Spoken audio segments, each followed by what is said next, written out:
Hi, gang. It's Patrick. And Amanda. Coming up on today's episode, Amanda steps in as co-host, and we talk all about her supersized trip to Walt Disney World earlier this year. As always, we discuss the latest Disney news, and we close out the show with some quick D. All that and more on today's episode of Gays Do the D. To all who come to this happy place, welcome.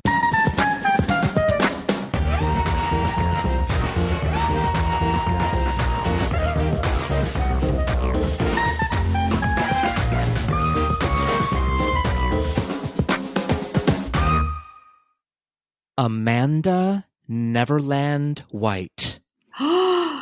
Hello, Patrick Jean-Baptiste Kazaki. Wow, what a regal name you've given me. I don't mess around. We don't have time. No one's got time for that, Amanda. We're all in quarantine and we have no time. No, we have no time, Patrick.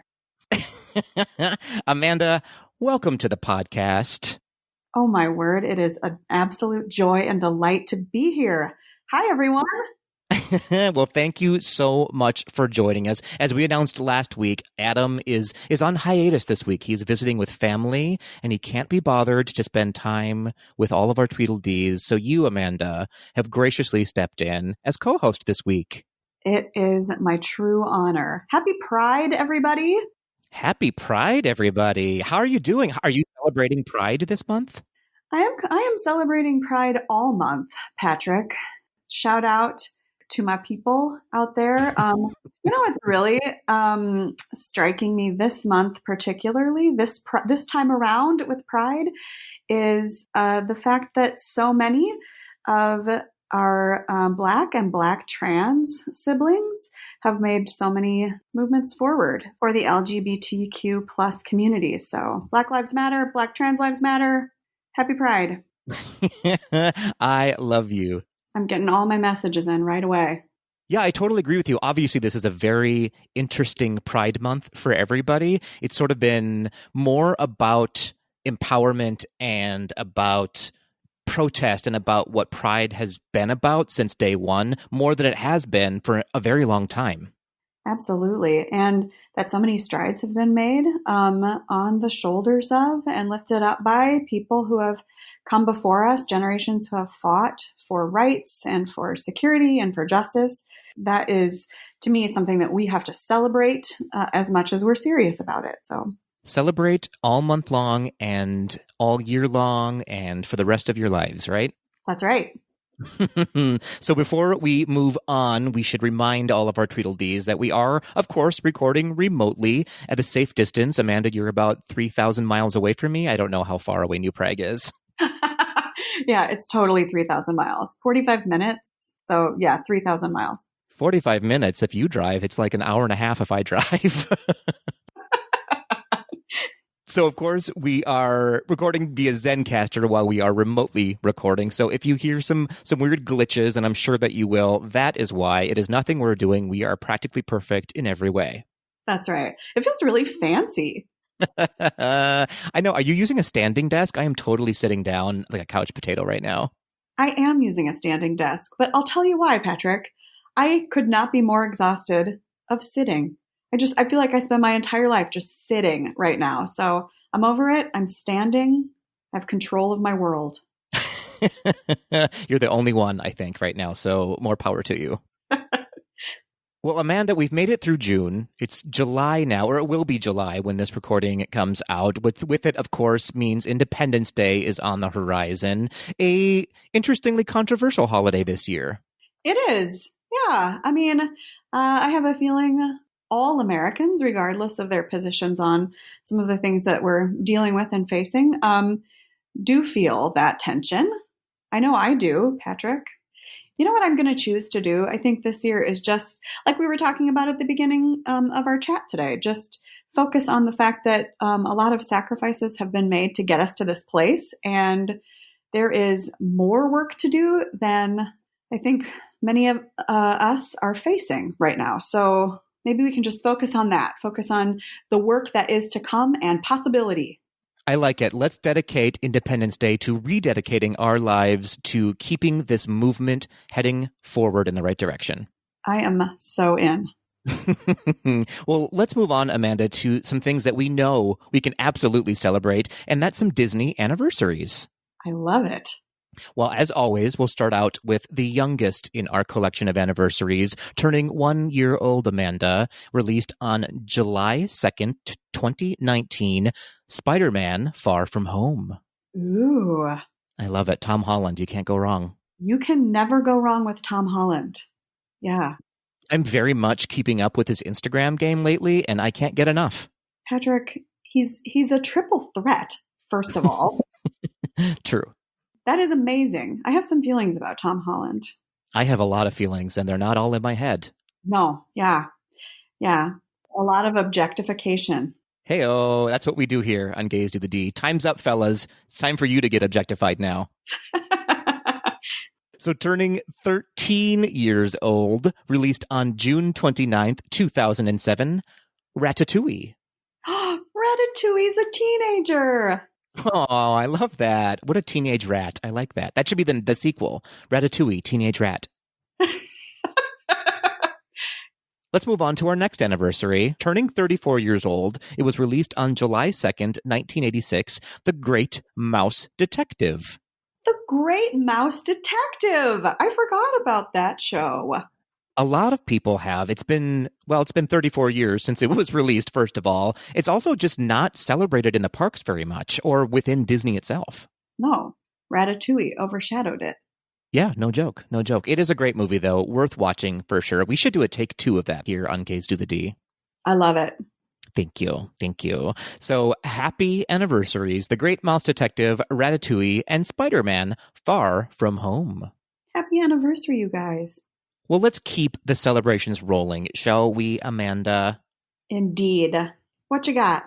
Well, we've got quite a few listeners writing into us for some Tweedledee feedback. But first, we have a shout out to give. We got an email from a listener, Billy, who wrote to us saying, "Hey guys, I've been listening to your wonderful voices for a while now, and I must say you are the best companions to my morning commute." Oh, that's sweet. Also, I decided to check out Wishful Thinking. I was quickly put in touch with Chris. After a brief conversation with him, I decided to book my 2021 vacation through him. His excitement and passion for Disney is so contagious. True story. He, much like Gaze Do the D, is a wonderful reminder that even in times of uncertainty and doubt, there will always be a castle waiting for you over the rainbow.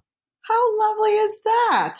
Isn't that great? Thanks so much, Billy. Of course, he is referencing Wishful Thinking, Chris from Wishful Thinking, who is on the podcast, I believe, 2 episodes ago. And he talked to us all about what to expect when Disney does reopen. And he has a travel agency where he is able to book Disney vacations for you. And if you want to look into that, he is on Instagram at wishful_thinking with THNKNG. So thinking with no eyes. Or you can visit his website, wishful-thinking with all of the eyes where they should be.com. That's fantastic. Fantastic indeed. So moving on, Amanda, as I said, we have some listener feedback to get to. Last week, we did an episode all about queer content when it comes to Disney, and boy, did we get some feedback. Why don't you kick us off with our first Tweedledee, Amanda? I would be so happy to do that. So first up, we've got a note from Rosaline, who you can find on Instagram at pin2mylou. So that's PIN, the number 2, my LOU. And Rosaline says, "Hey, I'm listening to your episode and was wondering if you had a chance to check out Diary of a Future President. I know we're not the demographic, but I started watching it because I have a kid and I thought it'd be a good show for him. He stopped watching, but I really liked the show. Anywho, the brother of the main character, who is in middle school, I think, is discovering that he likes boys. It's a very cute and sad storyline, but I really think they did a great job with this character. At the beginning of the season, they show him dating one of the in girls and how uncomfortable he was with the relationship. But all the time, I was thinking it was just because he was young and didn't know what to do. But on episode 7, he, and us, realize that he has feelings for his friend. There's also a women couple in the series who try to help him understand his feelings. I was pretty proud of Disney when I watched that show. Also, important to point out, is that the boy is the star of the school tennis team. Rosaline, thank you so much for writing into us. You are absolutely right. I really love that TV show. I've just gotten into it recently, and we may actually do a review of it someday on Gays Do the D. We didn't add it in our list. You're totally right. And there is a lovely LGBTQ plus storyline. So everyone should definitely check out that show. Have you seen it yet, Amanda? I have not seen it, but this makes me really want to watch it. I think it's so cool that it's smashing some stereotypes. That's awesome. Absolutely. And couldn't be a more diverse cast. It centers around a Latinx family, and they are absolutely amazing. Super, super talented cast. And the storyline is just delightful. We need this more than ever, right? To look forward to a president who we can rely on, maybe? What? Yeah, who knew? This is really exciting. Representation matters. Representation matters. Right on, Amanda. All right, moving on, we have Denzel, who's on Instagram from _Washington. Many of you may know Denzel as the person who named the Tweedledees. Hi, Denzel. So Denzel actually left us a voice memo, which we love, which we will play right now. Hey, Adam. Hey, Patrick. It's your boy, Denzel, a.k.a. from _Washington, a.k.a. Mariah's Successful. I'm just taking a nice morning walk, listening to the podcast, and I just wanted to comment on how much I love this last episode. I do have some things I'd like to add to the conversation. First, as you may or may not know, I love me a queer YA novel, so I was a little upset that you didn't mention that the movie Love, Simon came from the book Simon versus the Homo Sleeping Agenda, and has become a whole Simon-verse with books like Leah on the Offbeat and the Love Creekwood anthology. There's tons of great YA novels that are queer and should definitely become part of the Disney zeitgeist. I would recommend Julian Winter's Running with Lions, and Adi Karav's Darius the Great is Not Okay. I do also have to mention that there is one series that you haven't touched on that does have a wonderful queer storyline that was quite surprising and very authentic to me, and that would be in the show Diary of a Future President. I think it's quite good, quite lovely, and has a wonderful diverse thing. And when this queer storyline was brought up, I was very happy about it. Hope y'all are having a good day. If you hear the wind, that's just me walking around the big lake. I love that man so much. He's great. He's great. Thanks so much, Denzel. Those are some great recommendations that we did not think about. And you're right. Love, Simon was based on a young adult novel first, which I did not mention. I failed to mention this. This is a great example, Amanda, of how much smarter our Tweedledees are than Adam and I sometimes. It is a truism that the most important thing you can do as a leader is to surround yourself with people who are smarter than you. Which is what I've done today by having you on the podcast, Amanda. Flattery. Patrick, we have another shout out from a gentleman named Daniel. You want to hear about it? I would love to hear all about that, Amanda. Daniel is on Instagram at DanCoDirect. That's Dan, K-O-H, Direct. And he says, "Hey guys, I'm loving the most recent episode. Yay, Pride Month. But I'm curious. I was wondering why you didn't mention the recent short Out, which I believe was produced by Pixar and distributed by Disney and was unapologetically gay from beginning to end, and I thought was absolutely fabulous. Unexpected, heartwarming, and both relatable and fantastical, which are all attributes that I associate with the best of Disney's work. That was the longest run-on sentence ever, LOL, but in any case, I was curious about y'all's thoughts." Excellent point, Daniel. Excellent point. We should sorry about it. We did not mention Out on that episode. We did mention it the week after it came out, though. So we did talk about Out and not really reviewed it, but just chatted about it. And Adam and I both really liked it. You're absolutely right. It is definitely in the realm of Disney absolutely gets credit for this short. So thank you for mentioning that. Everybody watch out. Moving on, we have Rodri writing into us on Instagram, Rod Meets World. Rodri says, "Okay, I'm going to make 2 comments on the episode. First, one of the shows that could be listed on your category for TV shows is Once Upon a Time. There are 2 lesbian couples in it. The first one, they don't do justice, but the second one is much better and is a fan favorite for many.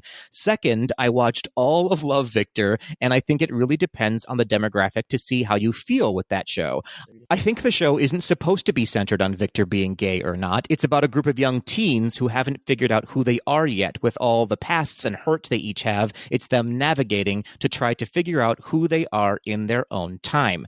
As much as we would love it to be about just a gay kid being himself, it's about the journey of finding oneself. But I will agree with Patrick, Disney can't take credit for this. Ooh, Disney, you burnt. You burnt. It's the one thing you can't take credit for. That's fair. That's fair, Amanda. Thanks, Rodri. Okay, Patrick. We also have a note from Irving, who is on Instagram at discussing D plus pod, which is discussing letter D plus pod. Loved the episode, and we agree that we need more representations of the gay community in Disney shows and movies. One thing that I never really hear people talk about is the Motion Picture Association of America and their impact on how we see our culture. They're the ones that decide what's suitable for the family in the form of the movie rating. I recommend the documentary This Film Is Not Yet Rated. It's from 2006, so it's a bit old, but it shows how they have a big bias toward gay content and automatically give it a higher rating. I know we've come a long way, but with some of the things we see going on in the country with our rights still under attack, we see how there are other institutions that need attention. Because no matter how much Disney says they want to show more representation, if the MPAA assigns it not suitable with the rating the studio wants, they'll just chop it. Sorry for the long message, just thought it's something to think about. That is something to think about. That's such a great point that sometimes it's not about the studio. It's about the, as he said, the MPAA giving it a rating that it doesn't deserve. Absolutely. That's another thing worth thinking about during Pride Month, I think, Patrick. Just who are the gatekeepers? Right. Censorship, all that mess. Mm-hmm. Great. Thank you so much, Irving. Thank you, Irving. Thank you to everybody who wrote into us. What a great discussion. We should definitely keep this discussion going, I feel. Well, speaking of keeping the discussion going, Amanda, we have a specific call out to all of our Tweedledees for an upcoming Questions and Peter Pantsers episode that Adam and I will be doing. So please send us those questions and we will Peter Pantser them for you. You can ask us anything Disney related, ask us about our dogs, ask us about what shoes we like to wear, whatever you feel like. You can ask me a question if you want, but I probably won't answer it. Ask Amanda a question. We will find a way to get her that question and she will answer it, or we will answer it for you in what we feel Amanda might say. I like that. So you can send us those questions by slipping into our DMs on Instagram at GDTD Podcast, or you can send us an email or a voice memo like Denzel did to info@gaysdothed.com. Patrick, I have the most rated G Instagram ever. No one ever slips into my DMs. That says a lot, Amanda. That says a lot. I feel like that does say a lot, actually. That's kind of my personality. Well, you heard it here, Tweedledees. Slip into Amanda's DMs. Don't violate her. We will come after you if you violate her, but send her a little wink, maybe. The Tweedledees would never violate me. Send me, I don't know, cute pictures of your pets, you guys. Oh, I like that idea. Well, Amanda, before we move on, we should remind our Tweedledees, by the way, that we have a couple of new tabs on our website, gaysdothed.com. First, we still have our coronavirus relief tab, unfortunately. Maybe we'll get through this someday.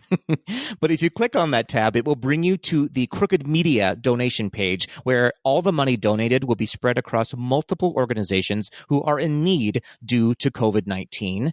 And we have our newly created Community Recovery and Resources tab, which features links to anti-racism resources, community recovery efforts, and a few Black-owned Disney shops that you can and should absolutely check out and support. That is awesome, you guys. Nice work. So as we said, Amanda, it's Pride Month. In fact, it's the end of Pride Month. We have no more Pride left to give, Amanda. Oh, Pride Month should be like 6 months. I'm always proud, Amanda. I'm always out and proud. That's right. 12 months a year. But in fact, Amanda, we do have a little bit of pride left to give. We have 2 T-shirts to give away from last week's Pride Month contest. The T-shirt, of course, is the Love is Disney is Love T-shirt, created and designed by our own Adam Hummel. That's a great prize. It is. It's really lovely. So, Amanda, will you announce our Instagram winner? Oh, I thought you'd never ask. The Instagram winner is Mason, who can be found at Instagram MJHess89. Mason, congratulations! Congratulations, Mason. And we also have a Patreon winner to announce. For those who didn't know, all of our Patreon members were automatically entered into our Patreon contest, another perk for being a Patreon member. And this week's winner is Nick. Nick, congratulations. You will be getting a t-shirt that says "Love is Disney is Love" on it. And we will, of course, reach out to you both, Mason and Nick, to get your shipping information. So thanks, guys. Congratulations, you two. Congratulations. In fact, Amanda, we have one more celebration to talk about. We have two new Patreon members.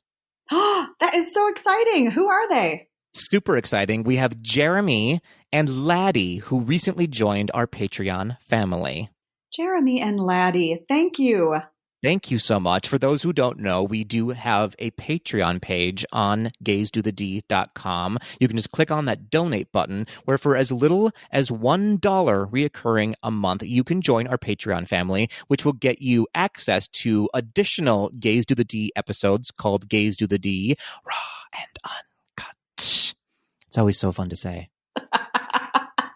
Not at all creepy. Not at all creepy. I love it. It's a good kind of creepy. Thank you so much. That's what I've been told my whole life.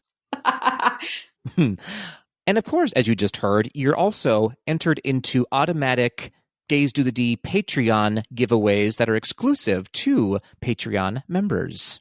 It's a win-win situation, Amanda, a win-win situation. It is a win-win-win. And of course, all of the money donated goes directly into resources that help Gays Do the D keep the lights on. So it just pays for our platform services. It pays for our giveaways to give right back to you, our Tweedledees. So thank you so much to all of our Patreon members. I have to say, Patrick, if you don't mind my putting in a little plug on your behalf, I am not on staff at Gays Do the D, so this is me speaking objectively, but I am the artistic director of a theater company, and we are just now figuring out how to do a lot of virtual content for the coming year. And I have to say, the Patreon membership is such a value-added thing. For those of you who may not do this kind of work, there are some astonishing expenses throughout the course of the month. So just know that your Patreon dollars go to good cause and not to, send Patrick and Adam, to the movies or anything. That's fair. Yeah, we can't go to the movies right now because we're stuck at home. But you're right, we would not be spending that money on going to the movies. But now that you gave me that idea, we may go to the movies. We may just do that. Well, before we move on, Amanda, we just want to remind all of our Tweedledees that if you did not win one of our Pride Month giveaway t-shirts, you still have a chance to purchase one on the website, and all of the money throughout the month of June will be donated to the Trans Justice Funding Project. For those who aren't aware, the Trans Justice Funding Project is a community-led funding initiative founded in 2012 to support grassroots trans justice groups run by and for trans people. They promote the leadership of trans people organizing around experiences with racism, economic injustice, trans misogyny, ableism, immigration, incarceration, and other intersecting oppressions. Every penny the Trans Justice Funding Project raises goes to their grantees with no restrictions and no strings attached, because they truly believe in trans leadership. And so do we. So to learn more about the Trans Justice Funding Project, you can visit transjusticefundingproject.org and follow them on Instagram and Twitter at transjusticefp. And as I said, throughout the month of June, and we're going to extend it past the 4th of July. So that whole week, the last week of June, every single dollar spent in our Gays Do the D shop, which you can find by going to gaysdothed.com and click on that shop tab, we will donate directly to the Trans Justice Funding Project. So thank you so much to everyone who has already purchased a product from the shop, and thank you in advance for all of those considering a purchase. Well, Amanda, you've successfully survived the first section of co-hosting Gays Do the D. Are you ready to move on to the news? Patrick, I am so ready. I think I've stopped sweating and shaking. I'm getting into the groove. I've just started sweating and shaking, but that's because I need some more whiskey in my system. You know where to find it. Not in the news, but let's go to the news anyways.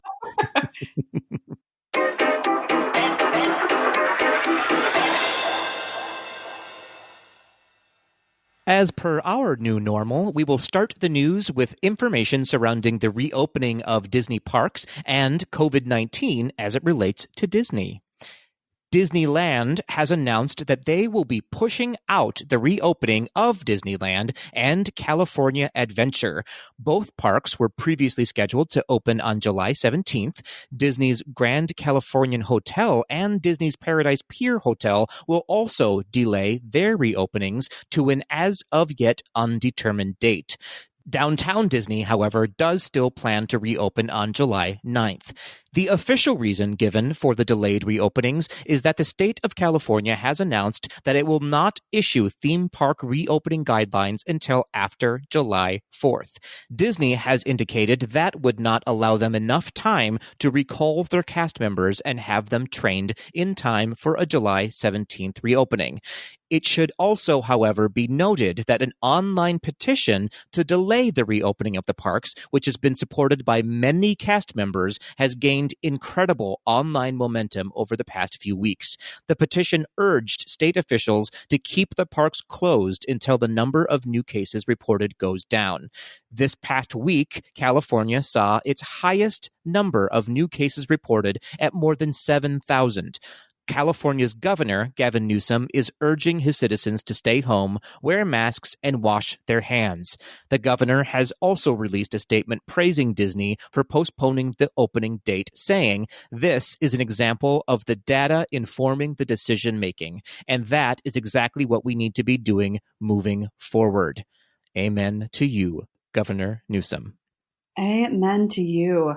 I know this is not a popular opinion, Patrick, for those folks who may have vacations already planned, but wow, am I proud of Governor Newsom and any decision makers behind that choice. I think that is the most responsible, careful, loving thing that Disney can do. Absolutely. And Disney itself has said time and time again that the decisions that they make are going to be guided by the safety of their cast members and of their guests, of course. So it makes total sense that they would do this. And California itself has been very conservative when it comes to sort of buckling down and taking care of COVID-19. So it's not surprising to me, but I'm sure a lot of people are upset. I totally understand, but we all want you to be safe. That's the end of the day message. That's right. Wash your hands. So moving over to the other coast, an online petition is also gaining momentum for Disney World to push out their reopening date.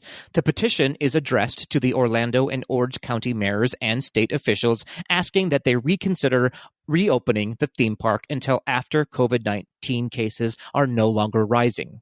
A quote from the petition: "While theme parks are a great way to relax and enjoy free time, it is a non-essential business. It is not fair to the people who work there to risk their lives, especially if they are at risk or have family members who are at risk. People are more important than making a profit." Much like Disneyland's, this petition has also gained a lot of support from many cast members as well as potential guests of Disney World. As of this recording, Florida cases of COVID-19 have been on the rise. The statewide total is now over 110,000 infections, and Tuesday, June 23rd, saw a record high for the state with 5,500 new cases reported. Florida's governor, Ron DeSantis, is attributing the rise in new cases to the increase in testing, which of course means if you don't want to get pregnant, don't take a pregnancy test. Right. That's the reasoning, isn't it? That is absolutely the reasoning. Ignorance is always the way to go, folks. For sure. So Disney's response to inquiries about delaying Disney World's reopening has been to direct guests to their health and safety guidelines posted on their website. Additionally, they did respond to a CNN story about the petition stating, "Safety and well-being of our cast members and guests are at the forefront of our planning." They added that we are in an active dialogue with our unions on the extensive health and safety protocols following guidance from public health experts, which we plan to implement. implement. Again, as of this recording, Disney World is moving forward with a July 11th reopening of Magic Kingdom and Animal Kingdom. That's a lot to unpack, Amanda, right off the bat. It's a lot to unpack. It really is. These are wild, volatile times for the Disney company, Patrick. Really for all of us. Absolutely. I can't imagine that they aren't stressed beyond belief right now. I totally understand. And like everyone else, I think that we just want them to make the best decision when it comes to safety. And I'm sure that they will. I know this may sound saccharine. I do trust them to make the best decision. So we'll see what happens. I do too. And I'll tell you, to me, there's something really impressive about the fact that Disney has more money on the line than almost any company I can think of who making decisions right now about the pandemic. And my hat is off to them because they are clearly making people-centered choices. And I know that they are responsible to shareholders and they're responsible to their community in a deeply substantial way. So I find that very impressive. Absolutely. I can't imagine what the cast members are thinking right now that are going back to Disney World. I know personally a few of them who have contacted me saying that they are currently traveling across the country to get back to their jobs in Disney World, and knowing that on the horizon they may push out the reopening. Just that mindset must be really unsettling right now. Absolutely. My thoughts are with them and anyone working in a service industry right now too. I think the best thing we can do to support them is to be nice to them. If you're headed to the parks, take care of the cast members. Well said, Amanda. Well said. So let's assume that Disney World does open on July 11th. Currently, Disney World is now in the phase where all guests can make hotel and park ticket reservations for 2021. So now everyone can participate in the joy of being stuck in a virtual queue and or getting a busy signal when calling the reservation line. So additionally, Disney World has announced that they are planning to reopen more resorts in 2020 to guests who already have reservations booked at them, beginning with Animal Kingdom Villa's Jambo House, Pop Century, and Disney's Contemporary Resort on July 10th. Caribbean Beach Resort is scheduled to open on July 29th. The Polynesian and Art of Animation are planning to reopen on August 12th. Disney's Yacht and Beach Club resorts should be open by August 24th. The Grand Floridian on September 21st. The Boardwalk Resort on October 1st. And Disney's Coronado Springs on October 14th. These dates are, of course, subject to change, and guests with reservations could still be moved to a different resort depending on availability. Notably absent from the list of planned openings are the All-Star Resorts, among a handful of others. Disney is still evaluating the environment, but for the time being, guests with reservations for those resorts will be modified to a resort of equal or greater value. Excellent. Patrick, do you know if when the boardwalk reopens in October, will the restaurants and shops around the boardwalk open? A handful of them will. I don't know that every single one. I think they're right now looking at capacity and space. I don't know. I haven't seen anything for Abracadabar. I have a feeling you're asking me specifically about Abracadabar. I mean, let's get that thing open. It's worth being sick for, people. And they do have the best cast members who work there. They truly do. So when it comes to attractions, Amanda, and experiences in the parks, Disney World has announced that most attractions will be available when the parks reopen. However, character experiences will look a bit different. Guests will experience character sightings instead of meet and greets, with cavalcades heading through Magic Kingdom, character sailings on boats through the waterways of Animal Kingdom, processions through the World Showcase Promenade at Epcot, and motorcades down Hollywood Boulevard in Hollywood Studios. You may also spot characters in new and unexpected ways. For instance, you might see Captain Jack Sparrow in the queue for Pirates of the Caribbean, or Anna and Elsa journeying around the World Showcase. Disney is promising plenty of surprises, with the word plenty doing a lot of work in that sentence. I actually think this sounds more fun. I really do. I think this is a more innovative way to introduce characters to the parks experience. Oh, for sure. And especially for those like Adam, who doesn't necessarily love doing a meet and greet with a character. It can be a little bit awkward, but seeing them from a distance randomly as you're, I don't know, on the train or something would be really fun. Yeah, Amanda also does not love the meet and greets, but I do think that that character experience is really fun, and I think it would be delightful to see someone go by in a boat. That would be really cute. I like that idea. Maybe some unexpected matchings, like, I don't know, Prince Charming and Prince Naveen. Who can say? Oh, I love that. We need it to be on a Viking ship. I like this. I like this idea. So as far as actually getting on any of the attractions once the parks open, Disney has announced that for the time being, virtual queues, fast passes, and single rider options will not be available. They feel confident that with a lower park capacity and using the entirety of their current attraction queues, they will be able to ensure safe physical distancing while still allowing guests to access the attractions they want. And last but not least, Amanda, heading overseas, Tokyo Disney has announced that it will begin reopening on July 1st, and Disneyland Paris will begin reopening on July 15th. So that's exciting. Okay, we're getting back to it. We are getting back to it. I have to say, I'm so hesitant to announce any of this because I feel like in 13 seconds, all of it's going to flip on its head. I feel like you're right. If I'm really honest, I don't even know how to feel about it yet. Yeah, fair enough. I'll be very honest. I do have reservations for November because I am still participating, quote unquote, in the Run Disney event, which may or may not still happen. So I went ahead and got park reservations just in case things get miraculously better by then. But I'm so on the fence of whether or not it's a good idea to go. November is not July, though. I mean, you've got some time to see how things play out before then. Well, you heard it here on the news, folks. November is not July.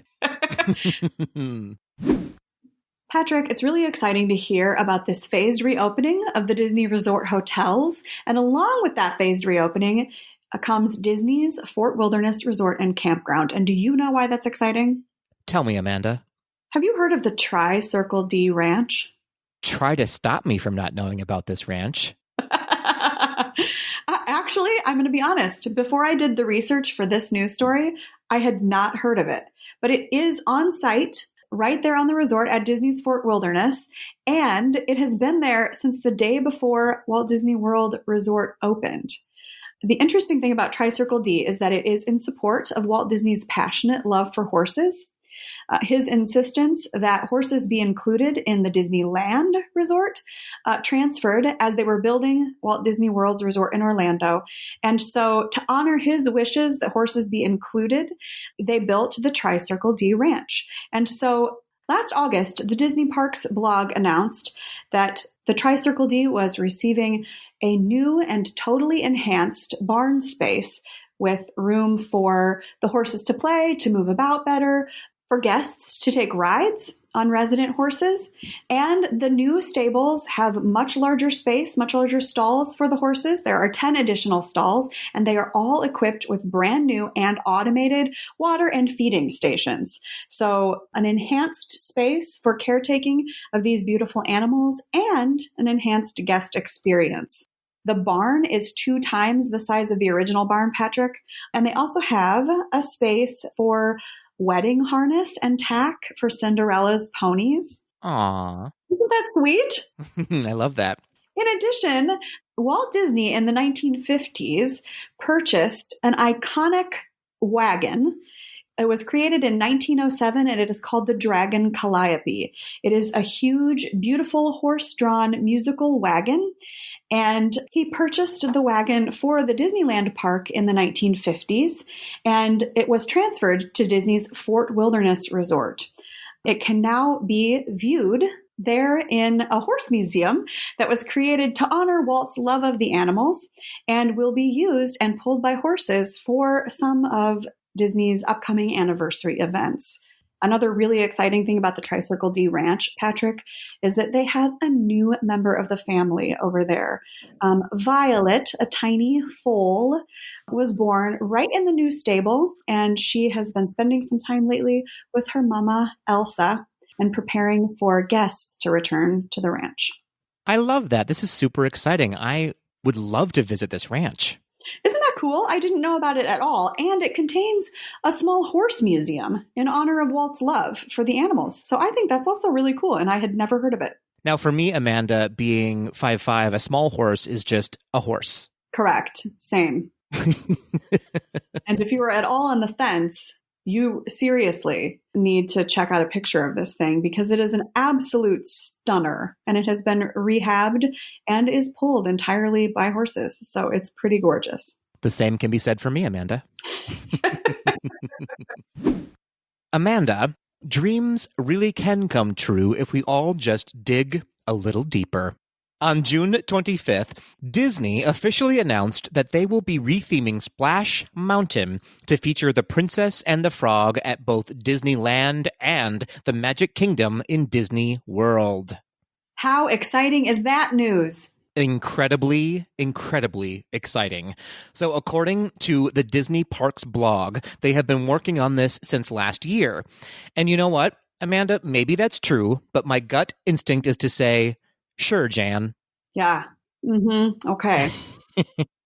So as I reported 2 episodes back, there was a change.org petition started by Disney fans to demand that Splash Mountain be rethemed due to its racially problematic, and you know what, I'll just say it, its racist background. The petition specifically called out that they should retheme it to The Princess and the Frog, which, as we all know, is Disney's most ethnically diverse animated movie, and of course, it features Disney's first and currently only African-American princess.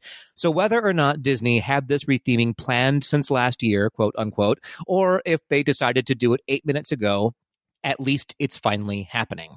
So on the parks blog, they did vaguely allude to the real need for the retheming by saying, with this long-standing history of updating attractions and adding new magic, the retheming of Splash Mountain is of particular importance today. The new concept is inclusive, one that all guests can connect with and be inspired by, and it speaks to the diversity of the millions of people who visit the parks each year. So that statement to me was, to quote from Tiana, almost there. It was a hint at them taking a stand, but just a hint. Yeah, this was a long time coming. They really needed to do this. It's really exciting that it's happening. And I'll tell you, to be honest, Patrick, I have been following some of the comments on social media about this change. And oh boy, do not ever read the comments. Just everybody don't read them. But since I did, I will say, I think something that might be useful for Disney to do in an effort to make amends in some tiny, tiny way for this delayed decision, I think it would be useful for them to share with their audiences who visit the parks and see that transition, why they made the decision and what Song of the South actually contained. Absolutely. I totally agree with you. I feel like this is an opportunity for Disney to even maybe make a documentary about the transition and the mistakes that they made in the past and how they're making amends now and moving forward. I feel like the bigger violation is to pretend that you never made that mistake in the past and hope that nobody sees it, when in fact we all know it's there. Let's just call it out and say, you know what, this was a mistake. We've learned and we're moving forward. And I think that's what this whole movement is all about right now, is everybody learning and growing, right? Absolutely. And there is an entire world of Disney audience members and visitors to the park who deserve to see themselves represented in a princess. So it is high time. So speaking of that princess, Amanda, the Tony Award-winning actress and Disney legend and my personal queen, Anika Noni Rose, shared her thoughts on the new attraction. It is really exciting to know that Princess Tiana's presence in both Disneyland and Magic Kingdom will finally be fully realized. As passionate as I am about what we created, I know the fans are going to be over the moon. The Imagineers are giving us the Princess and the Frog Mardi Gras celebration we've been waiting for, and I'm here for it. Yas, princess. So no date has been announced of when the ride will get its retheming, or when construction will begin, or what is going to happen to the sexually graphic Brer Fox and Brer Bear animatronics. Patrick, all sorts of changes are happening at the Magic Kingdom. Some of them are profound and rooted in justice efforts, and some of them are just about restaurants. That's my favorite topic, restaurants, so I'm glad you're doing this. Do you eat often at Be Our Guest when you're in town? I eat often, Amanda. Be Our Guest, for those of you who are not familiar, is a Beauty and the Beast themed restaurant that is located in Fantasyland in the Magic Kingdom. When the park reopens on July 11th, it will be met with some slightly different kinds of service. Normally, you can get a fast and casual breakfast or lunch at Be Our Guest, and the restaurant has decided to discontinue that service, Patrick.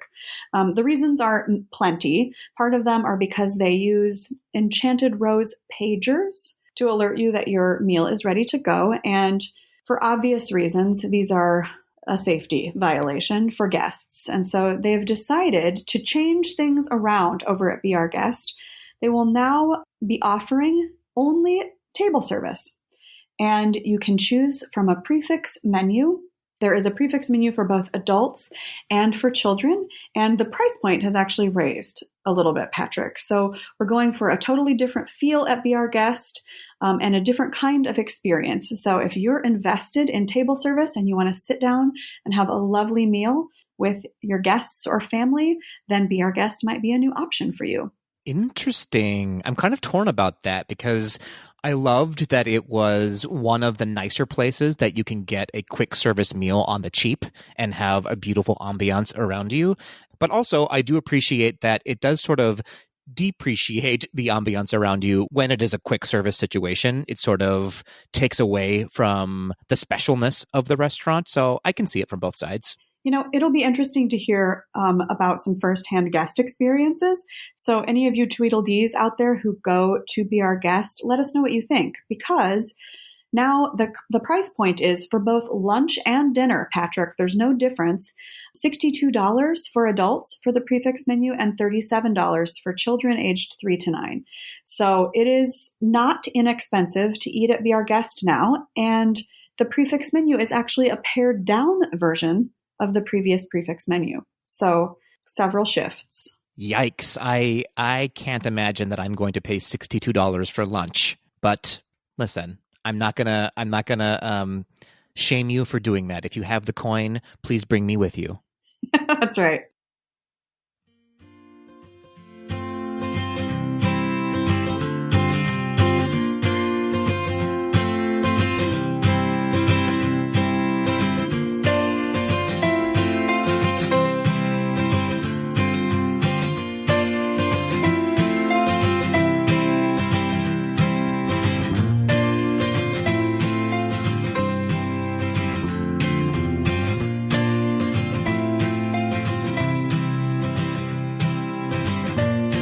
Hey, Amanda. Hey, Patrick. You know, I was thinking, I am longing for the parks more than I have been in a very long time. I think it's all the news of the parks potentially reopening and summer is here. Everyone just wants and needs a vacation right now. And I thought, what a better way to make myself feel even worse than I do now than to hear you talk about the month you spent in Disney World. Yes, I think that's a great idea. And that month in Disney World happened exactly 6 months ago, Patrick. Oh, you're right. Absolutely it did. Man, which feels like 47 years ago. It does. In many respects, it was. That was a different life that we lived then. Yes, it certainly was. It certainly was. So in the beginning of December, correct me if I'm wrong, you started a trip that then went through the holidays and ended roughly like 2.5 weeks into January. Is that about right? Well, we left for this trip actually on Christmas Eve. Oh, okay.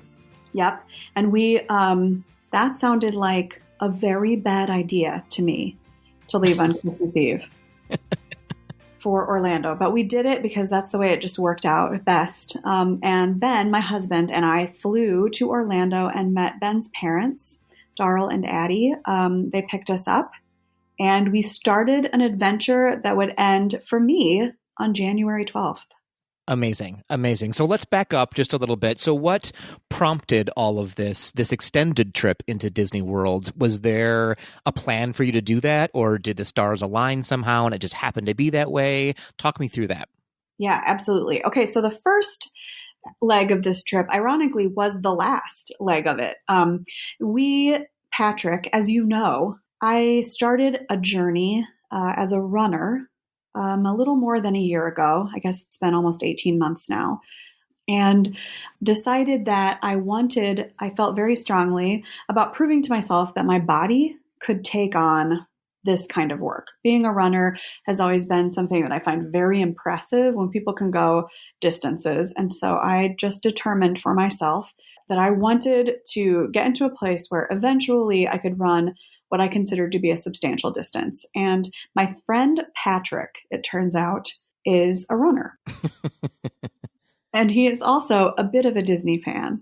And so in some of our conversations, he said to me, hey, you should sometime think about participating in a Run Disney event. And I decided, through his absolute coercion, to run the half marathon in January. And so actually, that was the first thing that happened. I signed up for the Run Disney half marathon, which happened on January 11th of this year. And so Patrick and I sort of started planning a couple of days around that event. And that happened first. And then my in-laws, who are Disney Vacation Club members and spend a lot of time at Disney World. And so they called and said, hey, for the holidays, we would like to bring the family out and spend Christmas with all of you at Disney World. And so they said, we'll meet there the week of Christmas and spend some time together. And I thought, okay, I'm going to fly out for Christmas and then come right back for the weekend of the half marathon. I don't think that makes sense. So as I was trying to sort out what would happen in between those times, my own parents called and said, okay, it's been 30 years since we were together last at Disney World. So it's time to take the grandkids and to all go back together. So we want to spend the first week of January at Disney World with you all. And truly, that all kind of happened serendipitously. So it worked out that I ended up spending a week with Ben's family, a week with my own, some time by myself, and then those final couple of days with my dear friend Patrick. Amazing. It's literally like it was meant to be. Everything just sort of fell into place for you. It all worked out. And I felt like the biggest, most privileged brat there's ever been. Well, you are. So you should feel that way. So you were there for quite some time. Did you stay in one resort the entire time, or did you hop around a little bit? How did that work out? Patrick, I was a resort floozy. We started, Ben's parents rented a sort of Airbnb property in Orlando for their family just over Christmas and into the new year, because there are a lot of us. And so we just decided to save the resource and stay in an Airbnb situation, which ended up being delightful. But then I jumped around. So we were there for the week of Christmas. And then on January 1st, when Ben's siblings and their children all headed for home, we headed to Old Key West. And we stayed there in a Disney Vacation Club property for 4 or 5 days. So we were in Old Key West for several days and spent some time with Ben's parents. It was the four of us. And if you have not spent some time in a DVC room at Old Key West, they are a delight. I recommend talking a friend into letting you stay, or just call Ben's parents. What's a highlight from there that you can really stand out and recommend? Okay, so Olivia's, the restaurant there, it's kind of got a like old school, not diner feel. It's nicer than a diner, but it has kind of a sort of warm, down home restaurant feel with some Florida cuisine, which is really delightful. And you can take a ferry. You can get on the boat right there at Old Key West and tool around to a lot of locations, including you can find your way to the boardwalk. So it was a real blast to be able to be there and just kind of tool around as we felt like, and not have to use the car or deal with transportation. It's also just a really lovely resort. It wasn't crowded over the holidays, and the grounds are gorgeous. Things are spread out quite a bit. So it was really lovely. I would recommend it if that's your thing, Old Key West. I love it. I feel like that is not on the top of most people's minds when they think of a Disney resort. People are thinking the Polynesian, the Grand Floridian, the Contemporary, and Old Key West. I always forget that it even exists. Well, I think people think, it is the first Disney Vacation Club resort. So I think people feel like it's probably old school and outdated. But that was not my experience at all. We felt like it was really, it had some great decor. It had great theming. It was a really lovely spot. I truly would recommend it. Nice. And then you went to another resort after that, right? Okay, so January 5th, my in-laws and Ben all headed back to their individual spots. Ben had to work. Ugh. Boo. And I should say, just so you Tweedledees know, I'm not just like a lady who lunches. I teach, and so had the holidays, that chunk of time in the holidays off. So it sort of worked out that I didn't have to be at my job either during that time. But on January 5th, when everybody left, I was by myself, which was the most magnificent adventure. Patrick told me it would be, and friends, I am an extrovert of the highest order. I love being surrounded by people at all times. And so the idea was actually kind of unsettling to me. And I had so many adventures. And I went from Old Key West because I do not happen to be a DVC member myself. They booted me out. And I went over to the Caribbean Beach Resort. So I spent 2 nights at the Caribbean Beach Resort by myself, just lounging in excessive luxury. How many times did you eat at Sebastian's Bistro? Patrick, I love Sebastian's Bistro more than I can even tell you. I really do.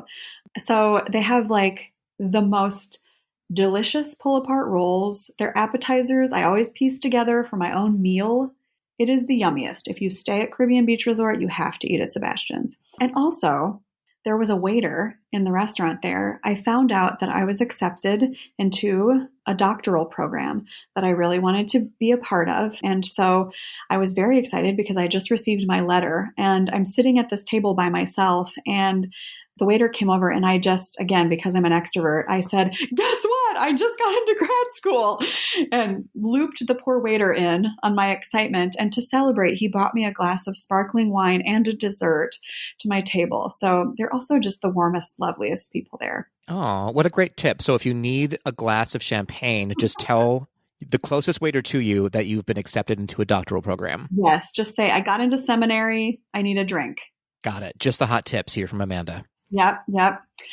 So that was lovely. And so I was there by myself for 2 nights. And I also really love about the Caribbean Beach Resort that it's connected to the Skyliner, obviously.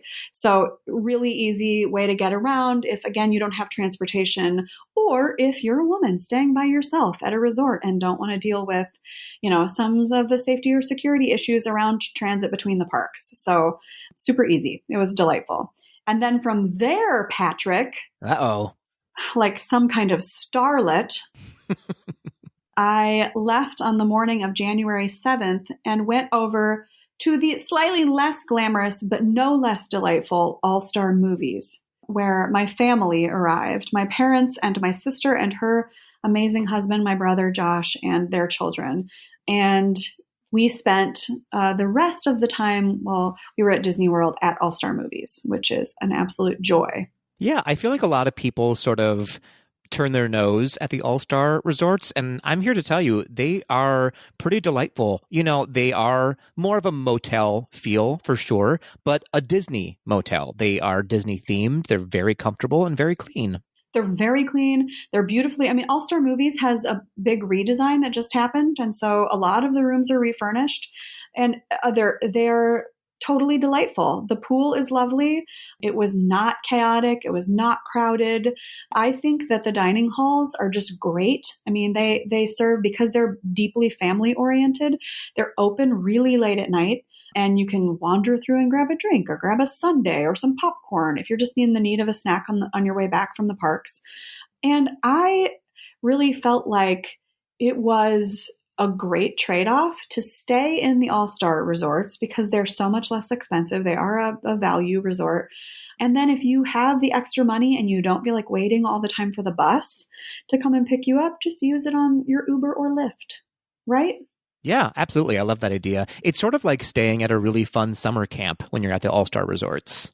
It absolutely is. And the 3 all-star resorts movies, music, and sports are connected essentially on the same campus. And so if you, like I did, happen to have a friend who's staying at one of the other all-star resorts, you can just wander over and say hi to them. That's right. That's what we did. We had a rendezvous betwixt the resorts. It was scandalous. And in fact, I do have to say, I actually did also stay technically at the All-Star Sports Resort on the night of January 10th because Patrick very graciously allowed me to crash in his hotel room because we had to get up at like 2:30 in the morning to be ready for the race. That's right. We had a slumber party. It was so fun.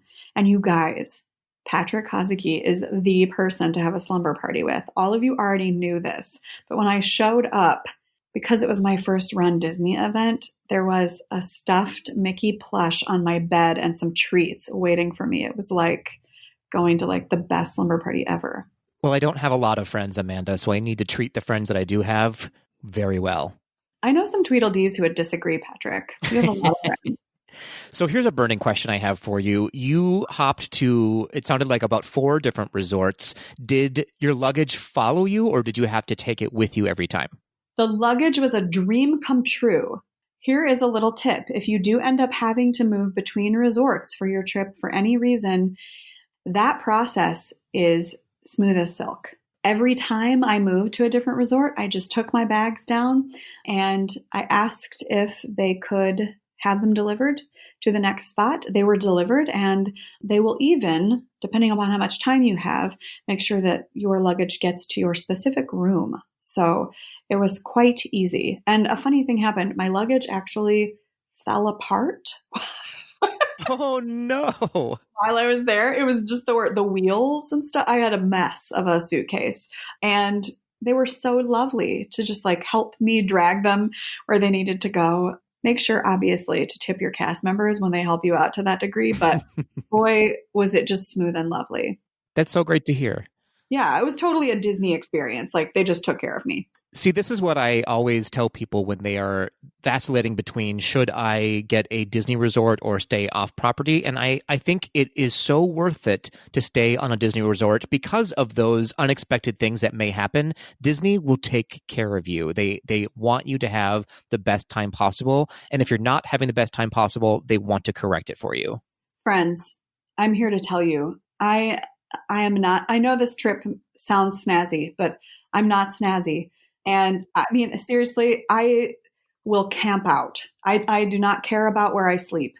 And I would tell you that I wholeheartedly agree with Patrick. If you can swing it at all, and frankly, it's not really any more expensive to stay at one of the value resorts than it is to stay at another chain in Orlando.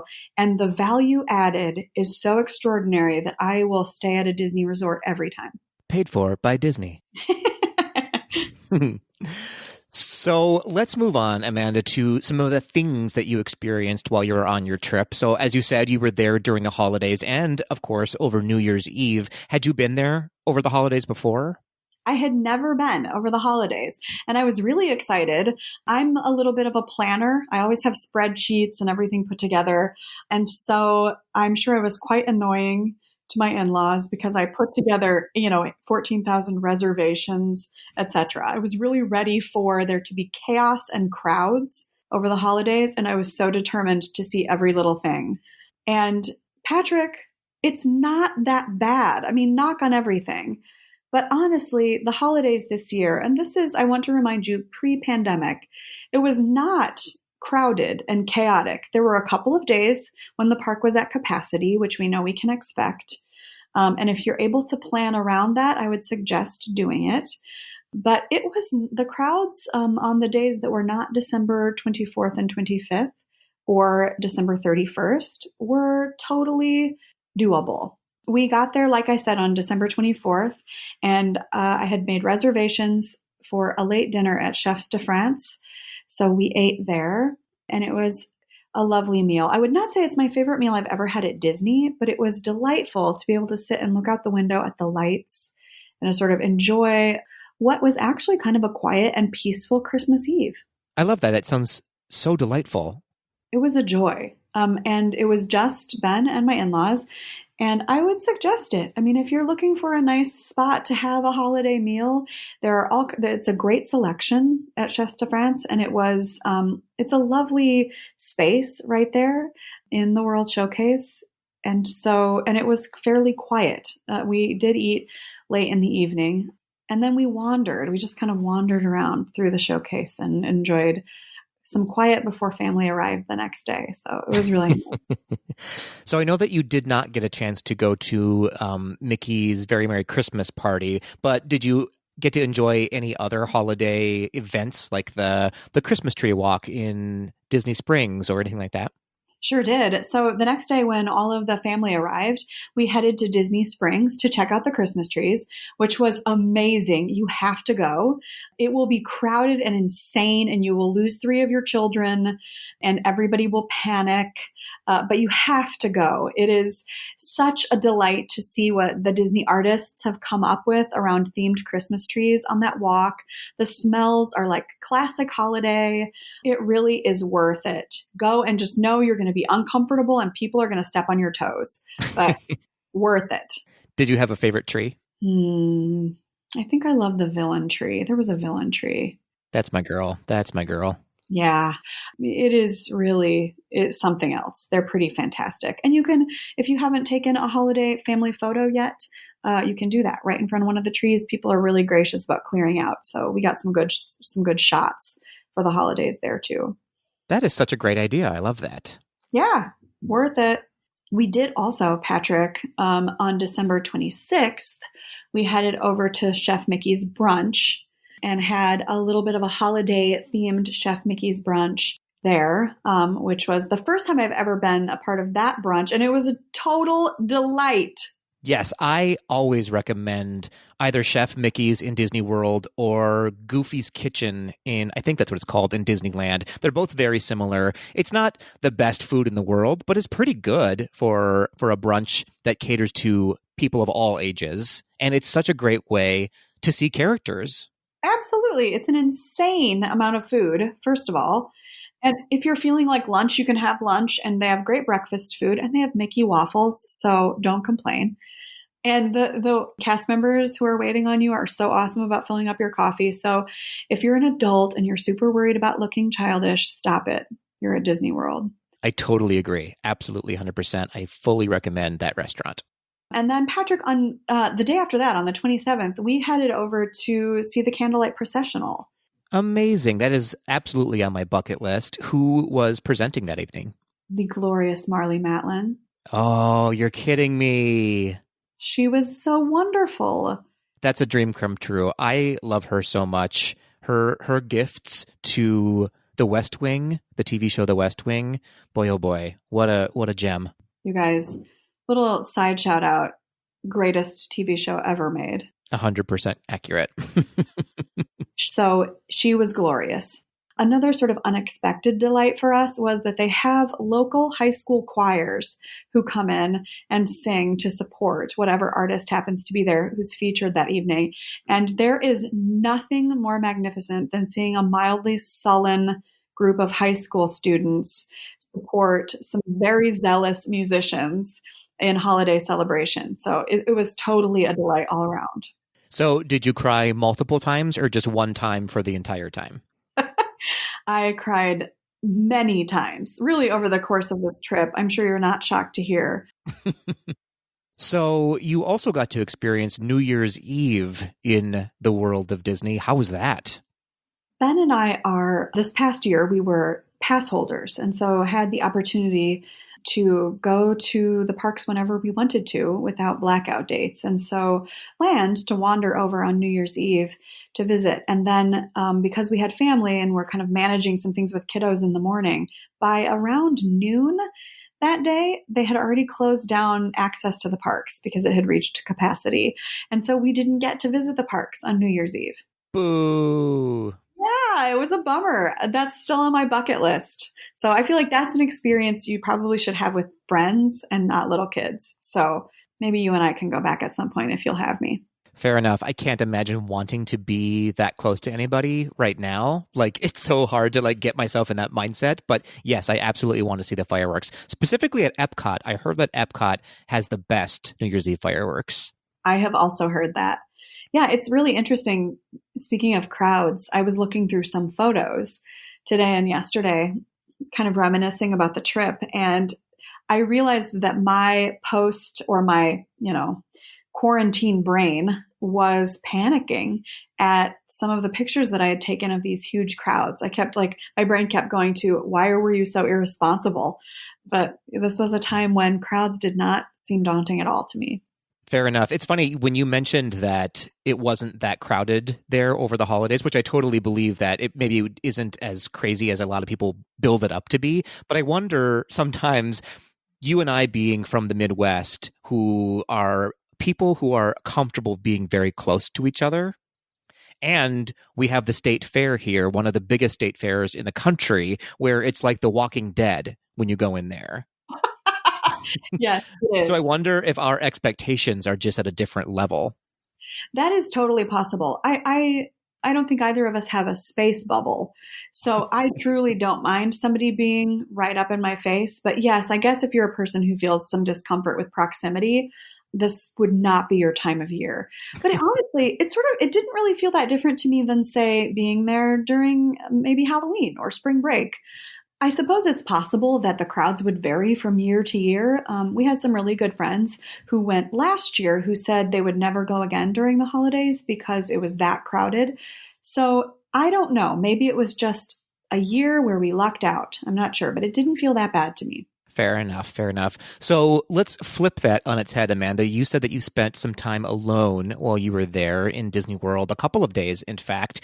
What was that like? Did you discover anything that you maybe wouldn't have noticed because you were with people? Did you discover things about yourself that you uncovered? Talk to us. Patrick, it was magical. And I'm not sure that I have anything really revolutionary to say other than that. What for me was the real joy of it was that I just got to go for a slow meander. I chose some of the things that I wanted to experience that I hadn't at Disney World, that I knew maybe some of my family or friends wouldn't be that into. And I just wandered through and took my own sweet time exploring, found little corners. And this is kind of the theme of my trip. Got to test out and explore things I had never explored before. I looked around, like, for instance, I've never spent any time at Storybook Circus and Fantasyland, and I just spent a huge chunk of time wandering through there and nibbling on treats and going on rides I knew no one else would go on with me, and it was such a delight. So I found all these little corners. I love that. I think you and I are the same way in that we are pleasers when we're with other people, that we would rather do what they want to do and we will have fun with it regardless. And so when you get that chance to be by yourself in Disney World, it's sort of like, oh my gosh, what do I do now that it's all my choice? It's almost daunting at first. And then it turns into like, I'm so glad I did this because I never would have done this before. Yes, absolutely. I am a personality type who has a hard time not having a good time at Disney World. I mean, whatever everybody wants to do sounds super fun to me. All of it will be fun, right? One of the things that I feel is the most poignant about a trip to Disney World is that you just connect to your inner kid all the time.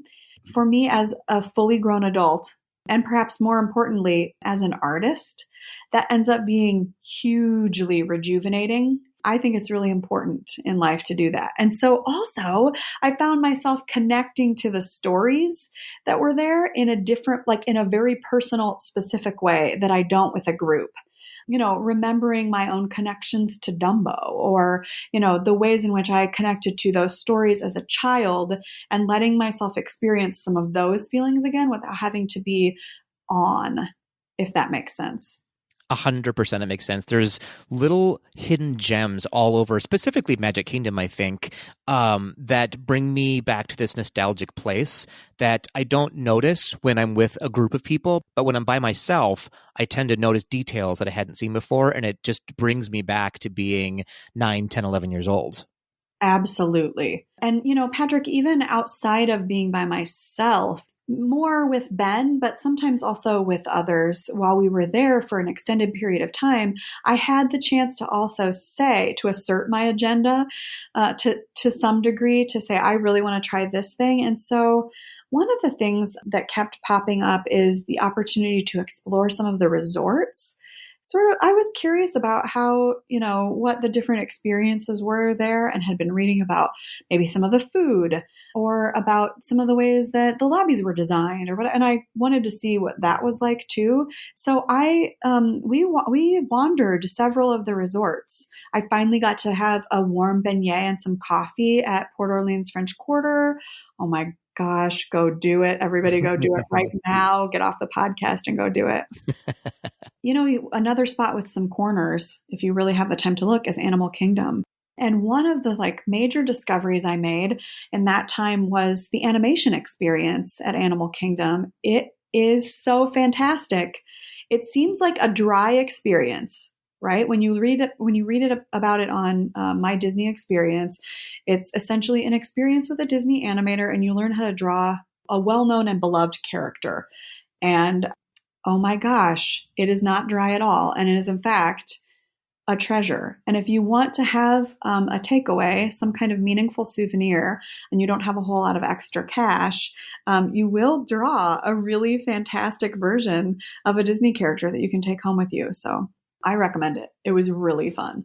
And so I got to wander around and just test out all those little things that I decided to put on the back burner when I had been there on shorter trips. Well, Amanda, something that you did not put on the back burner is the Run Disney event that you did for the very first time while you were there. Patrick, that one was a game changer for me. It was. If you have not done a Run Disney event, do not do it unless you train for it. Don't just sign up for one and show up. That is not a smart way to handle it. Yeah, that's a fair point. Right. My recommendation to you is to put the time in and train.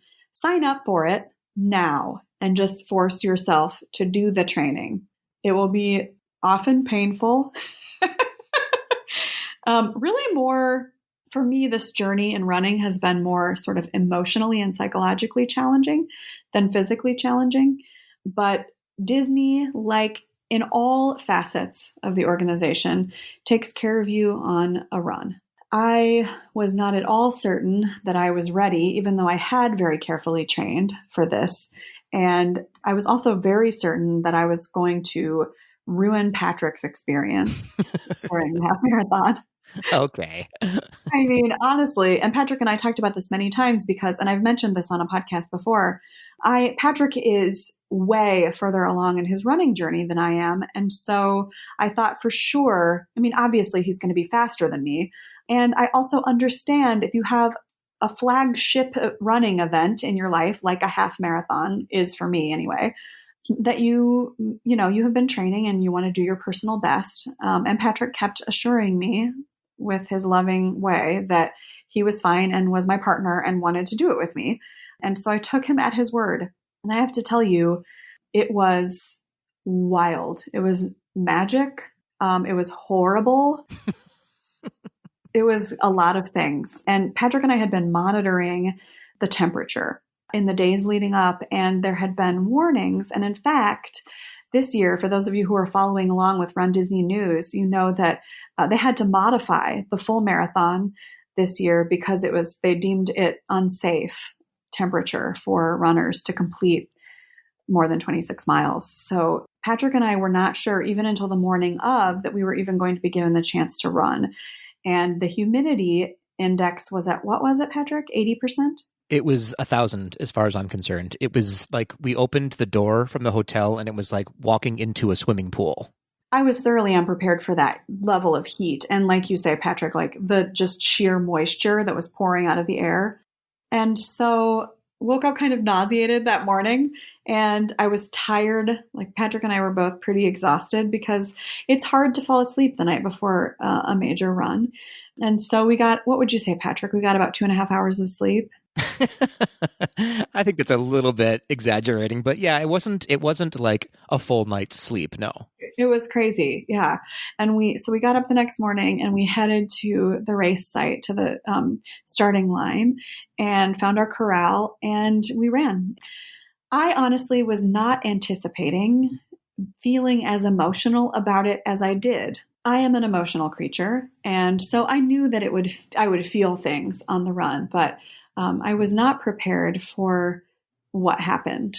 Patrick, you were such a force with me, I think, going through that experience with you and knowing that we had both trained in our very different ways and worked hard in our very different ways to run together and to be there and experience it was like just an unbelievable time. And I had never in my life run that far. And so when Patrick and I got to mile 10, which was the furthest I had run to that point, I absolutely lost it. I lost it. And Patrick, like a true friend, lost it with me. And so we cried and we stopped and took a picture at the 10-mile marker, a picture that I now treasure.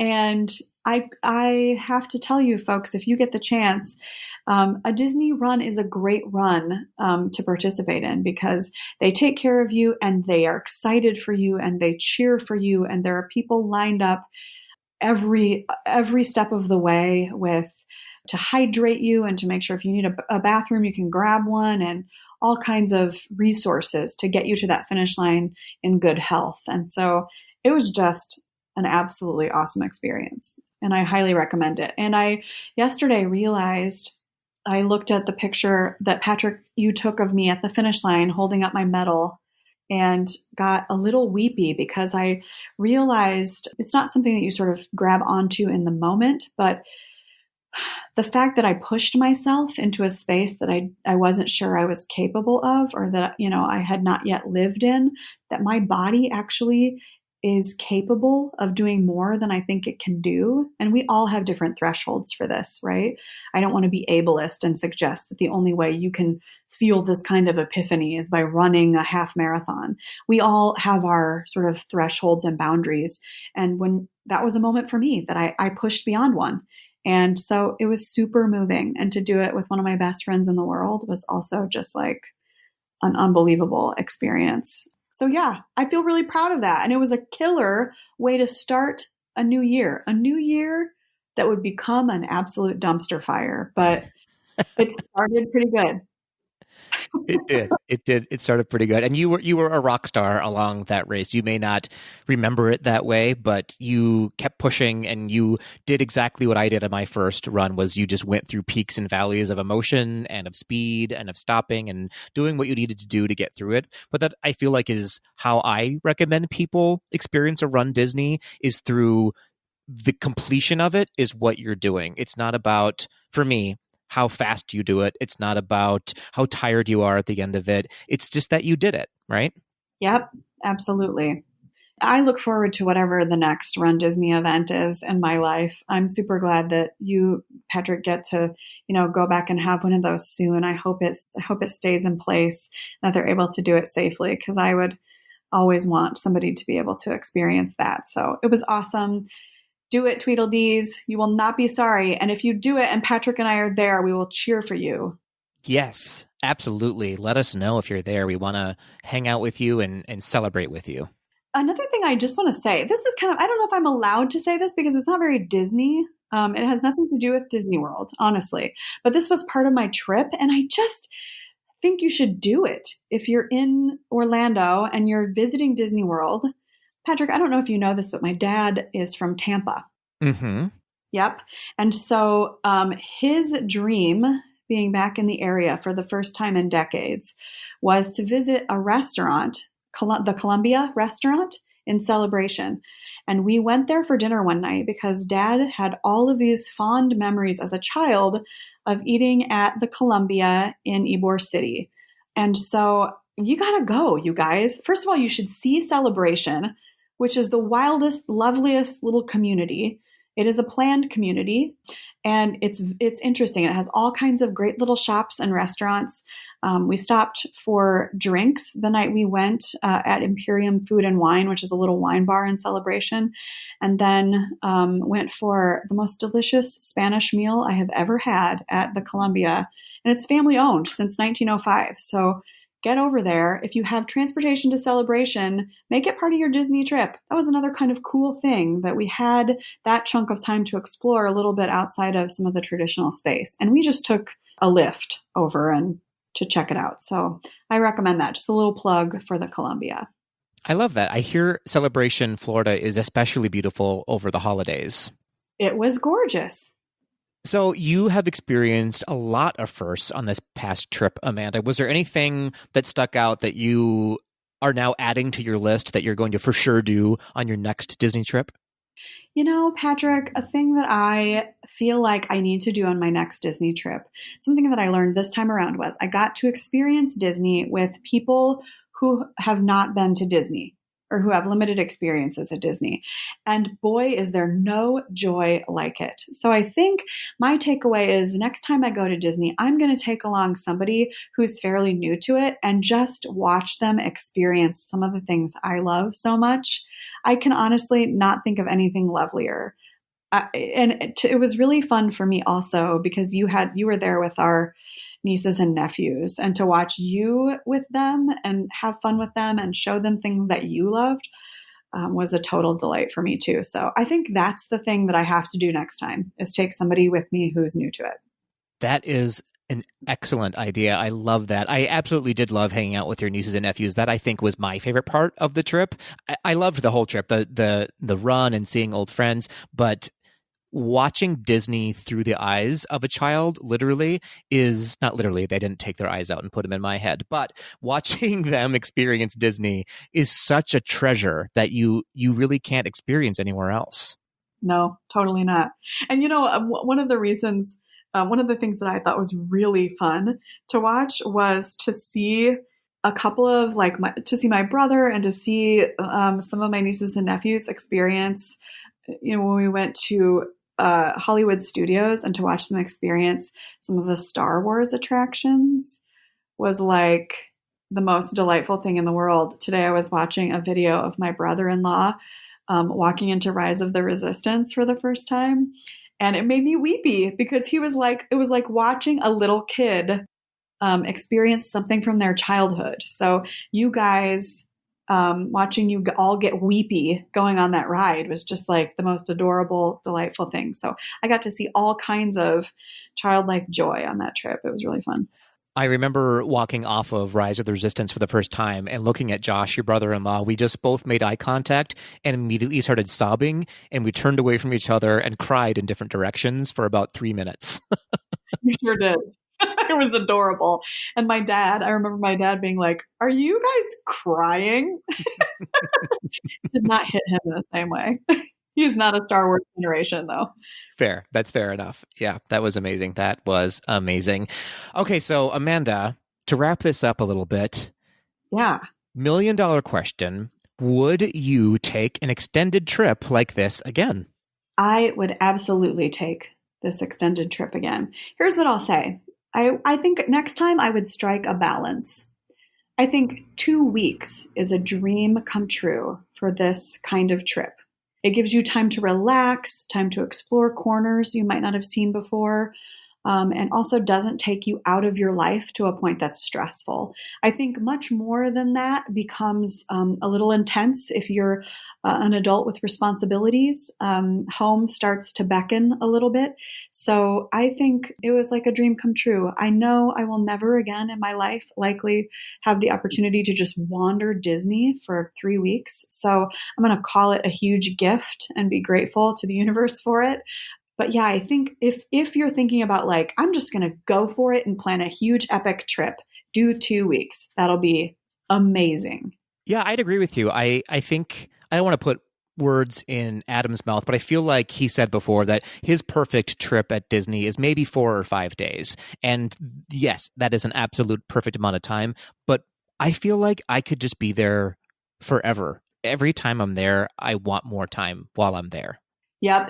And I truly was like, this is going to feel like I'm not going to be ready to leave even when we do. And then next time I go back and it's 4 days, I'm going to be like, it's not even enough time to unpack, you know.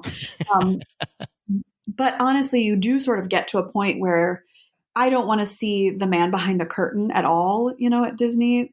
Although there is an artist side of me that's really intrigued about how some of this stuff works. But you know, at a certain point, you sort of go, I don't want to look at that again right now. I want to come back to it in 6 months or a year and see it with fresh eyes. So I think you and I probably would be like a dream pair by ourselves at Disney, because I have a feeling we probably have the exact same clock. And at about 2 weeks, I think I was finally like, okay, you know, I did the things that I needed to do this time around, and then I'll go away and come back and look at it in a new way. I love it. I love it. Well, thank you so much, Amanda, for sharing your story with us. For those who don't know, Amanda, this is now maybe your 4th or 5th time being on the podcast. I cannot tell you what a treat it is. I truly am honored. I don't know why you guys have me back, but I have to say it is a total joy. And boy, do I love listening to you. So I'm a proud Tweedledee. Well, we don't know very many people, Amanda, so there's not a lot to pick from. So that's why. Anything you want to plug before we head into Quick D, Amanda? Patrick, this is really self-serving, but I am going to take this opportunity to plug our theater company. Patrick and I are both ensemble members at Delico Arts, which is a theater company, a little theater company in rural Minnesota. What we're doing this year is kind of a weird, cool thing. We've decided that in a time of pandemic, it's really important for artists to keep up both their experimentation and pushing the theatrical form, and also an opportunity for us to create a gathering space for people when maybe a lot of us are feeling really separated from each other. I don't know about you guys, but I don't think this is like an optimal time for mental health in our country. And part of the solution to that, I think, is being in communion with other humans. And so we created this thing called Delico Home Invasion for this year, which you can find on our website at delicoarts.com. It's DALEKO arts.com. And we're doing an entire year jam-packed with all sorts of wild digital theater making. So that's my pitch. I love it. And fun fact, it's only $5 a month to be a subscriber to it. It sure is. We don't want cost to be a barrier to our friends having access to some wild and weird theater making. So, well, thanks so much, Amanda, again. And Tweedledees out there, if you have any tips for extended trips, if you've been on a marathon long trip like Amanda has, let us know. Also, remember that we are looking for questions and Peter Pantsers for an upcoming episode. You can reach out to us on Instagram at GDTD Podcast, or you can send us a voice memo or email to info@gazetothed.com. Amanda, the other $1 million question is, how many crispy treats did you eat while you were on your trip?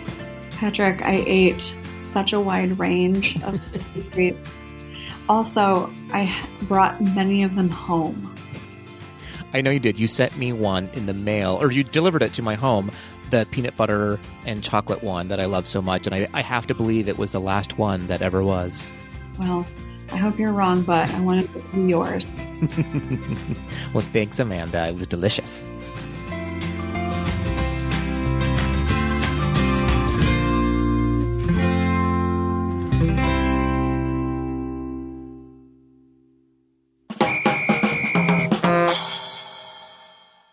Hey, Amanda. Hey, Patrick. How's it going, Amanda? How do you feel about completing your first full episode as co-host on Gaze Do the D? This was really exciting and totally exhausting. I have to take a nap after this. I'll tell you what, it has been a real mistake for me. Just kidding. Just kidding. You've been a real delight. It's been a pleasure not having Adam here. I miss Adam. Hey, I'm here. I'm right here, Amanda. Jeez. Well, as you know, Amanda, it is time for some Quick D. For listeners who aren't aware, Quick D is where generally Adam and I, but this time Amanda and I, will ask each other a question we have not been privy to prior to recording, and we answer it off the cuff. And I happen to know, Tweedledees out there, that Amanda is extraordinarily nervous about this. And so I'm going to extend it as long as I possibly can. You guys, this is so nerve-wracking. All you have to do is be funny, Amanda. It's so simple. Yeah, that's really the easiest thing there is, to just be funny. Just do what I do and sound like a complete idiot, and people construe your idiocy as comedy. All right, I'm in. I can do that. Okay, great. So I will ask you first, Amanda. Are you ready for your first quick D question? Bring it on. So, Amanda, I'm going to take full advantage of having a heterosexual person on the podcast today and ask you a question that may get you in trouble for objectifying gay people or making them seem like idiots, really. So, Amanda, I want you to pretend that you are casting the show Will and Grace with Disney characters. Which Disney characters would you fill in the 4 main roles of Will and Grace? Oh my God. Uh-huh. So for those who haven't seen Will and Grace, A, shame on you. B, the 4 main characters are Will and Grace, who are a straight woman and her gay best friend, and then Jack, who's sort of the gay clown, if you will, and then Karen, who is a heterosexual female but presents as a drag queen. Right. Okay. What if I like brought it full circle and I was like, I feel like Karen is Brer Rabbit. JK. Okay, I'm kind of going mainstream here. Ooh. Yeah, these are mainstream characters. I didn't dig too deep. I'm trying to do what you recommended and just like let it happen. Okay, so I really feel like my first instinct was to make Will Flynn Rider. I know that may sound ridiculous at first, but I feel like the show made an effort at like getting rid of or reducing some gay stereotypes and making Will like sort of a straight man, if you will. Heyo. So I'm going with that, Flynn Rider. I like it. I mean, everyone wants him to be a gay man anyways, and so you've done it for us. Patrick, I think there's a sequel to that story where you find out that you're right. I'm going to make Grace Merida. Ooh.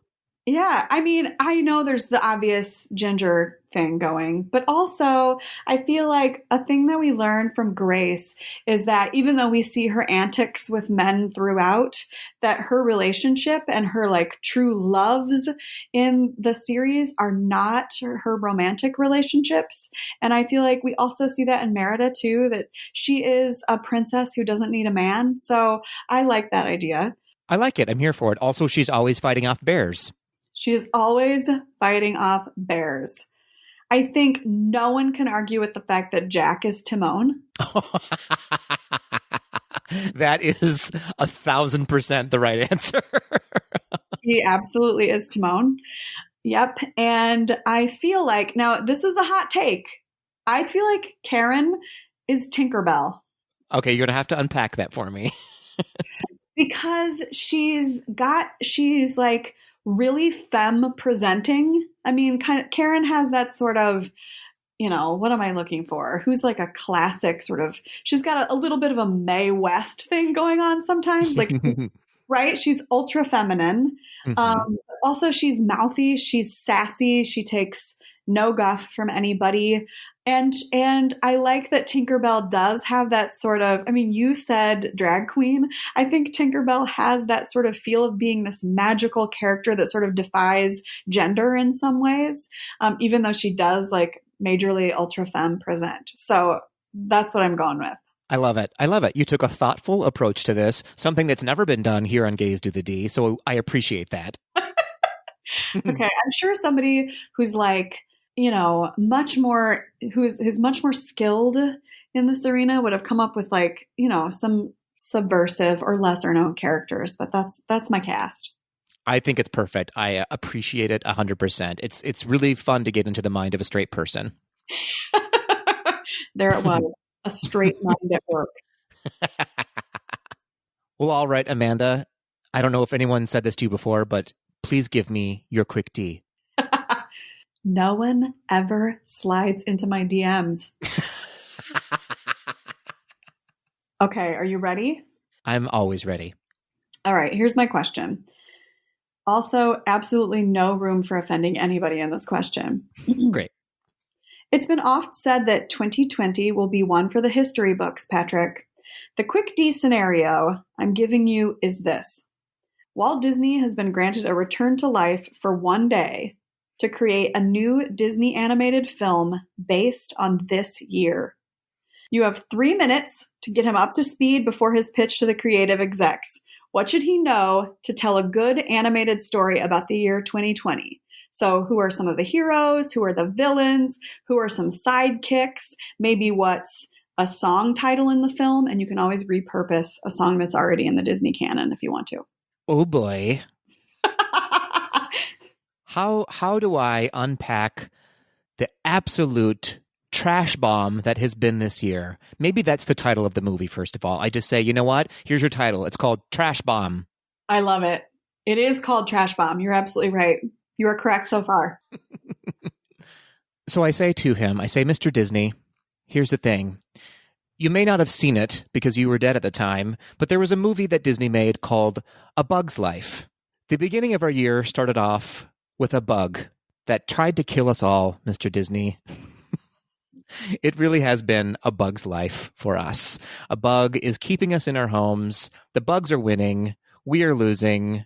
The world is infested by Queen Corona and her army of bugs. How am I doing so far, Amanda? How did you think of that in 10 seconds? I mean, so here's where it gets tricky, though, Mr. Disney, because race relations in this country are real bad. They're real bad right now. We're building up. We're tearing down Splash Mountain. So maybe we go in that direction, that we tear down Splash Mountain somehow in this movie. The people riot and tear it branch, by bear, by fox, and rebuild with Queen Tiana. I like that I'm using Disney history to explain actual history that's happening right now. I think that's actually really magnificent. Like, if the hero is Queen Tiana, Princess Tiana, maybe she's queen now, and the villains are the actual villains from Song of the South. That's an interesting direction. And the bugs are all in there too. This is glorious. I like this. It's going to be called Princess Tiana versus Queen Corona. Oh, Patrick, you win the D. That is not the 4th or 5th time I've heard that today. It is the 7th time I've heard that today that I've won the D. You know what I'm saying? You know what I'm saying, Amanda? I do, yeah. Okay, great. How do we come out of this, Amanda? I don't know. I think that's it. Queen Tiana destroys the bugs. Tiana will be our savior. She will get rid of Queen Corona. Everyone can come out of their house and enjoy the newly refurbished Splash Mountain. Hashtag not Splash Mountain anymore. I think this is glorious. Thank you so much. You're hired.